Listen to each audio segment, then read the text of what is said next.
Bonjour Karl Lang. Bonjour. Ancien vice-président et ancien secrétaire général du Front National, vous allez lancer aujourd'hui une candidature d'extrême droite en partenariat avec le MNR, le Mouvement National Républicain, fondé par Bruno Maigret, lui aussi un dissident du Front National, et la Nouvelle Droite Populaire, moins connue. Est-ce que votre projet, c'est de contrer la candidature de Marine Le Pen? Tout d'abord, il s'agira d'une candidature qui ne sera pas une candidature d'extrême droite. Nous allons nous définir, nous positionner comme les représentants de la droite nationale et européenne.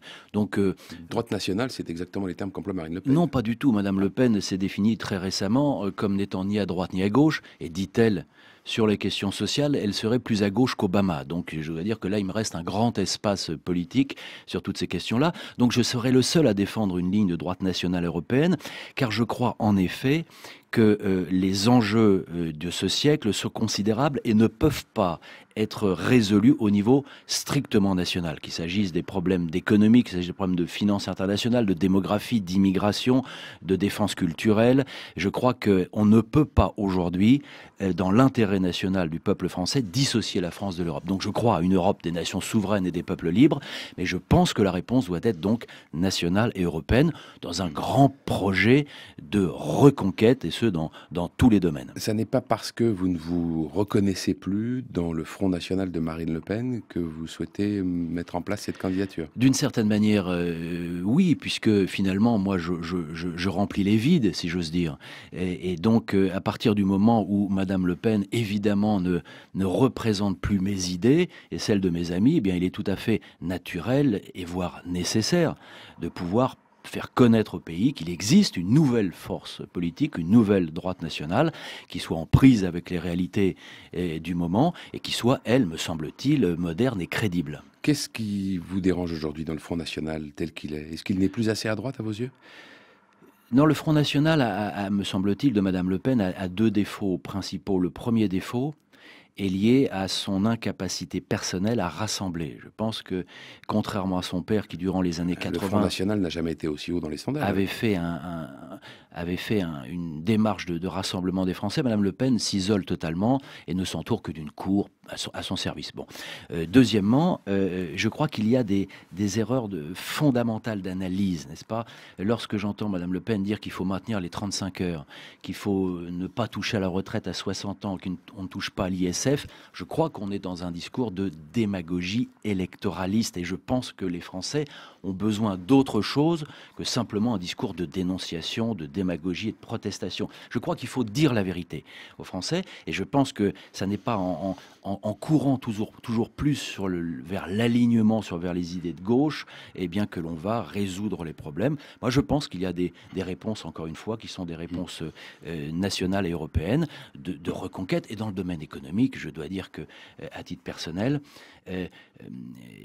la reconquête et la croissance doivent venir de l'entreprise privée, de l'initiative individuelle, de la responsabilité et en aucun cas de l'État. Je suis farouchement hostile à tout étatisme, à tout fiscalisme, à toute forme de collectivisme. Finalement, aujourd'hui, la France n'est pas sortie sur les marchés, la crise de la dette, etc. Vous n'avez pas l'impression que ça donne peut-être un peu raison à ceux qui veulent plus d'État dans l'économie? Vous savez, c'est la crise de la dette principalement.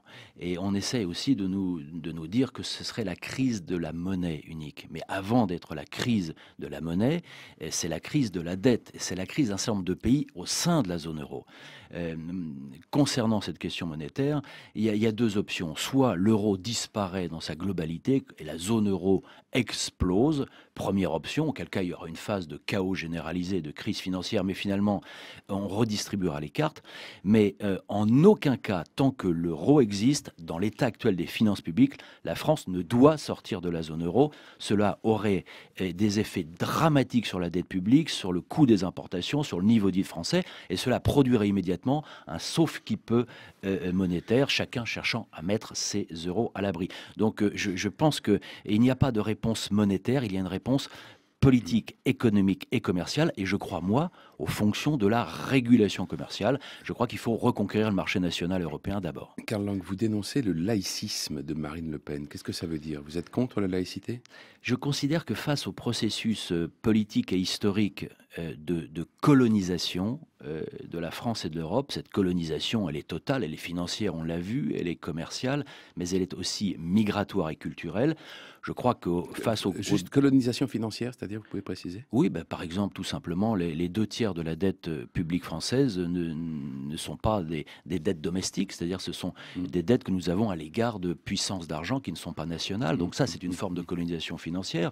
La colonisation économique et le fait que beaucoup d'entreprises françaises sont aujourd'hui propriétés de capitaux étrangers, de fonds de pension britanniques, etc. Mais il y a aussi le phénomène de la colonisation migratoire et islamique. Et face à cette menace islamique, je considère que la laïcité, c'est un bouclier en carton. C'est un bouclier en carton-pâte et que même, je dirais plus loin, je pense que la laïcité est le cheval de Troie de l'islamisation. Donc c'est par l'affirmation de l'identité française, de la culture française et du lien entre la France et son héritage chrétien que nous pourrons, me semble-t-il, répondre aux défis de cette islamisation galopante et pas par la laïcité. Vous voulez faire du catholicisme la religion d'État en France?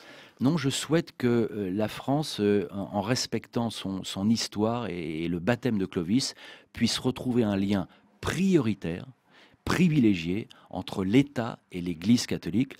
Je crois que l'Église catholique au XXIe siècle doit à nouveau avoir une fonction sociale beaucoup plus importante, alors qu'aujourd'hui, nous le savons, l'idéologie laïciste de combat a été une laïcité anti-catholique et anti-cléricale. On ne peut pas couper la France de ses racines chrétiennes.